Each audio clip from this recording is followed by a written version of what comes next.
ជីវិតបងឃ្លោឥឡូវបដូរមូតមើលកូនទាំង3ទាំងចិត្តរញូតឯណាប្រពន្ធ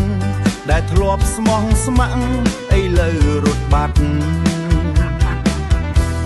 ឥឡូវរត់បាត់តាមអាអ្នកតាក់ស៊ីឡានសាំយ៉ុងនឹងវាលយណាស់មែនទេបានជាមាសមេបានជាមាសមេរត់ចោលកូនប្រុសស្រីកុំមកវិញអីហើយស្រីចិត្តព្រាយទៅចុះទៅឲ្យឆ្ងាយតាមឡានសាំយ៉ុងដឹកម៉ួយហុយដីតាមផ្លូវជាតិលេខ5ឲ្យវាដឹកត្រាំ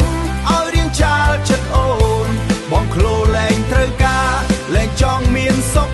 ពេលដែលគ្មានរូបអូន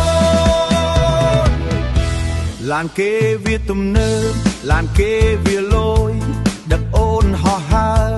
ដោយសត្វស្លាបក្បត់សំគ្នាណាស់ណាស្រីហិនអាក្បត់ស្រីហិនអាក្បត់ជាមួយតៃកង់ឡានឈ្នួលកញ្ចាស់ចាំមើលចុះអូនពេលវាបោះអូនចោល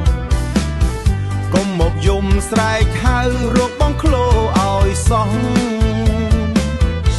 កូនទាំង3នាក់គេលែងសួររកម៉ែព្រោះគេដឹងខ្សែម៉ែគេតាមប្រុសជេរតិចតិចចោះឲ្យអូនបានដឹងខ្លួនកុំមកវិញឡើយទាំងបងអស់កន្លែងហើយកុំមកវិញអីហើយស្រីចិត្តព្រាយទៅចុះទៅឲ្យឆ្ងាយតាមឡានសាំយ៉ុងដឹកម៉ួយហុយដីតាមផ្លូវជាតិលេខ